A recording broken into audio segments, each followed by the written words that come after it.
Voici le 12e résumé des choses à connaître en analyse. On va voir ici les fonctions exponentielles. Prenons par exemple la fonction f de x 2 puissance x, la fonction g de x 1 demi à la puissance x. Regardons sur GeoGebra ce que cela donne. Alors voilà pour commencer la fonction 2 puissance x. Alors, plusieurs choses intéressantes à remarquer. Premièrement, on voit que cette fonction est toujours positive, elle est toujours au-dessus de l'axe. Deuxième chose, on voit que f de 0 est égal à 1. On voit que elle est croissante, cette fonction, donc elle est toujours en train de monter, elle est croissante, ça veut dire qu'en particulier sa dérivée sera toujours positive. Et puis, si on cherche la limite quand x tend vers plus ou moins l'infini, alors on voit que si x devient de plus en plus petit, c'est-à-dire x tend vers moins l'infini, la fonction va tendre vers 0, mais positivement, elle va rester au-dessus de l'axe. Et si x tend vers plus l'infini, alors tout à droite, on voit que la fonction va monter très vite, elle aussi, à l'infini. Si on prend l'autre, g de x, donc 1 demi à la puissance x, on voit qu'elle est parfaitement symétrique par rapport à la précédente. Donc, elle est toujours positive aussi. G de 0 vaut toujours 1. Par contre, cette fois, elle décroît, la fonction, donc sa dérivée sera toujours négative, elle décroît. Et puis, les limites sont inversées, donc la limite quand x tend vers plus l'infini, eh bien, ça va tendre vers 0 de façon positive, on reste toujours au-dessus de l'axe. Et quand x tend vers moins l'infini, si x devient de plus en plus petit, alors la fonction, elle, va monter très vite vers plus l'infini, donc elle va tendre vers plus l'infini. Donc, si on note ces choses ici, donc, les deux fonctions, on a vu, f et g sont symétriques par rapport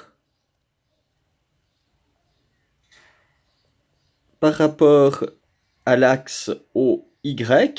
Ça, c'est vrai si on a comme base, c'est-à-dire le 2 ici et le 1 demi ici, deux nombres qui sont opposés. Donc, c'est-à-dire 2 et 1 sur 2. Ce serait vrai évidemment pour 5 et 1 sur 5, 10 et 1 sur 10, etc. Donc, dans ce cas-là, les deux fonctions sont symétriques par rapport à l'axe OY. Donc, si j'écris ça de façon générale, donc si je prends comme fonction f de x b à la puissance x, donc si b est plus grand que 1, alors dans ce cas-là, on aura que f de x est toujours plus grande que 0, donc positive, on aura que f de 0 c'est égal à 1, on aura que f' de x, donc la dérivée, elle sera toujours positive, puisqu'on a vu que f de x, elle était croissante, donc elle monte tout le temps. Et puis quand on calcule les limites, on a la limite quand x tend vers plus l'infini de f de x qui est égale à plus infini, et puis la limite quand x tend vers moins l'infini de f de x qui est égale à 0 plus, c'est-à-dire on obtient des valeurs qui s'approchent de plus en plus de 0 mais qui restent positives.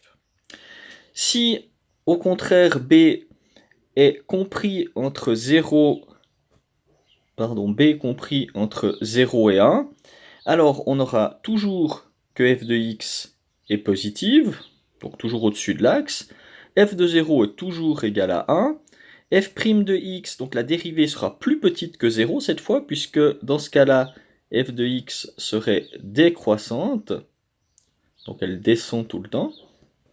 Et puis les limites sont inversées, donc la limite quand x tend vers plus l'infini de f de x, ce sera 0 positif. Et puis la limite quand x tend vers moins l'infini de f de x, ce sera donc plus infini. Alors, une petite remarque qui nous permettra de résoudre certaines petites équations avec les exponentielles. Si on a deux nombres x1 et x2 qui appartiennent au nombre réel, alors on a que si x1 est différent de x2, alors forcément que b à la puissance x1 sera différent de b à la puissance x2. Et puis, si b à la puissance x1 c'est égal à b à la puissance x2, alors on aura forcément que x1 c'est égal à x2.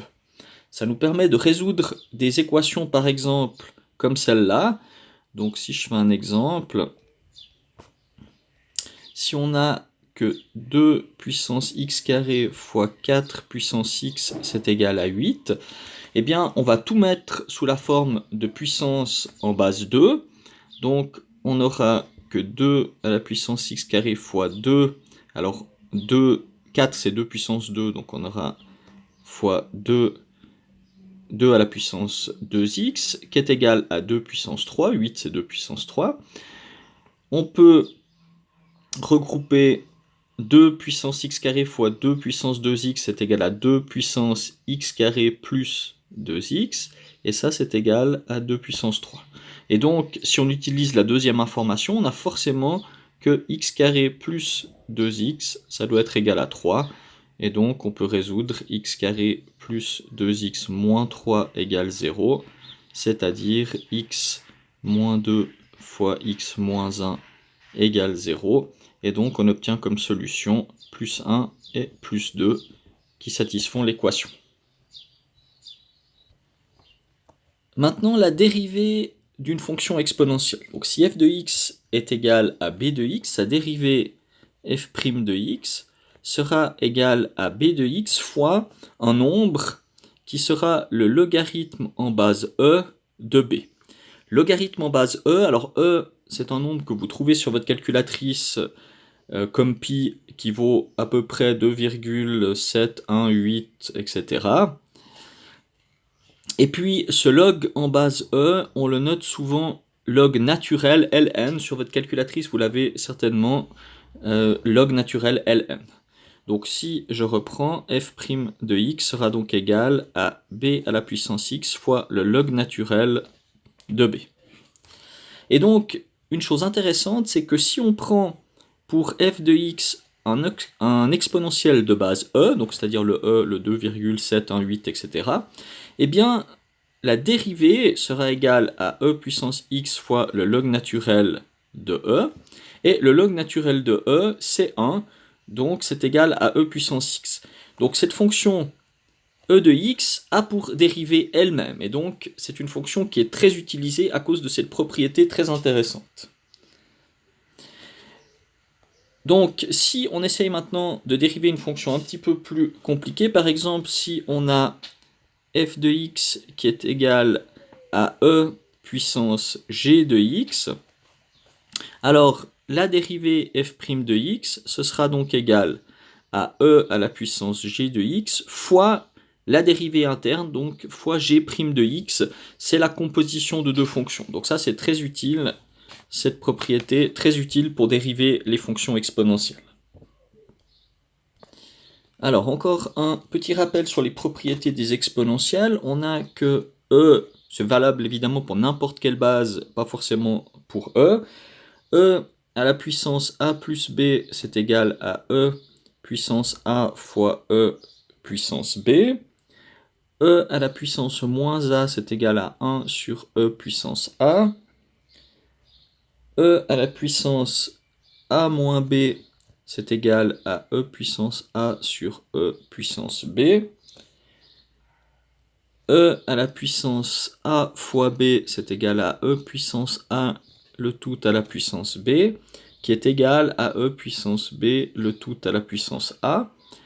E puissance a sur b, c'est égal à e puissance a racine bème du tout, ou aussi dans l'autre sens, donc racine bème de e le tout à la puissance a. Et puis donc e puissance 0, c'est égal à 1. En ce qui concerne le calcul de limite, l'exponentielle e de x, et c'est vrai pour n'importe quelle exponentielle si la base est plus grande que 1, elle l'emporte toujours sur une fonction polynomiale, donc sur x puissance n. Ça veut dire qu'elle va monter plus vite vers l'infini que x puissance n.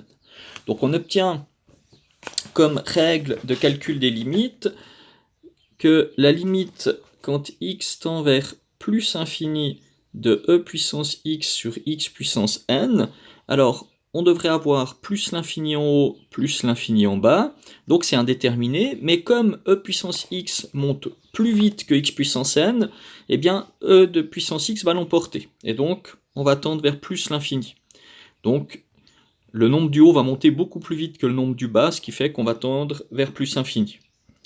Si on fait la même chose pour la limite quand x tend vers moins l'infini de e puissance x sur x puissance n, eh bien, en haut, on a 0, et donc 0 positivement, donc en arrivant par le haut vers 0. En bas, x puissance n, eh bien, ici, ça va dépendre si n est pair ou impair. Donc on aura plus ou moins l'infini, plus infini si n est pair, moins l'infini si n est impair. Et donc, comme e de x l'emporte, enfin ici ça change rien de toute façon puisqu'on divise par infini, donc là on va obtenir forcément 0, par en haut si n est pair, ou par en bas si n est impair.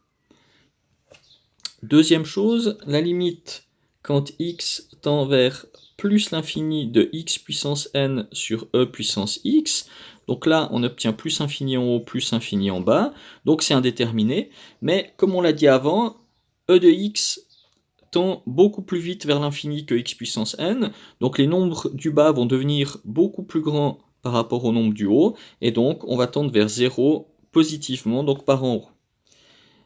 La limite quand x tend vers moins l'infini de x puissance n sur e puissance x, donc x puissance n, ça tend vers plus ou moins l'infini, plus infini si n est pair, moins infini si n est impair, et puis e de x, eh bien, ça tend vers 0 positivement.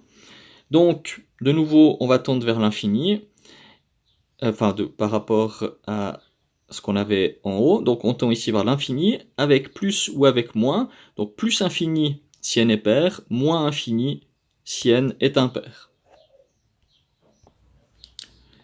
Encore la limite quand x tend vers plus l'infini, cette fois de x puissance n fois e puissance x, eh bien, tous les deux tendent vers plus l'infini, donc là ça pose pas de problème, ça tend vers plus l'infini. Et si on prend la limite quand x tend vers moins l'infini de x puissance n fois e puissance x, alors cette fois on a plus ou moins l'infini pour x puissance n en fonction de la parité de n, donc plus l'infini si n est pair, moins l'infini si n est impair, et puis e de x va tendre vers 0 de façon positive. Et comme il l'emporte sur x puissance n, le 0 ici du e puissance x va l'emporter sur le plus ou moins infini du x puissance n, donc on va tendre vers 0, de façon positive si n est pair, puisqu'on aura plus fois plus, et de façon négative si n est impair, parce qu'on aura moins fois plus. Alors prenons juste un exemple pour le calcul de la dérivée. Si j'ai la fonction g de x qui est e à la puissance 2x plus 3, pour calculer la dérivée g' de x, donc on va simplement reprendre e à la puissance 2x plus 3, on ne change rien, mais on doit multiplier par la dérivée interne, c'est-à-dire par la dérivée de 2x plus 3. Et donc la dérivée de 2x plus 3, c'est simplement 2, donc on obtient finalement 2 fois e à la puissance 2x plus 3.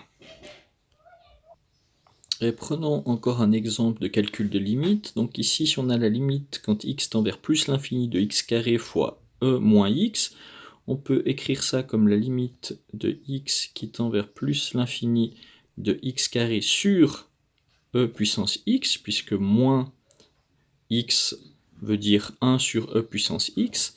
Et donc maintenant, on a infini en haut, infini en bas. Donc ça veut dire avec plus et plus. Donc on a plus infini en haut, plus infini en bas, on est dans un cas indéterminé, mais le e puissance x va l'emporter sur le x puissance 2, donc les nombres du bas vont augmenter beaucoup plus vite que les nombres du haut, donc on va tendre vers 0 de façon positive.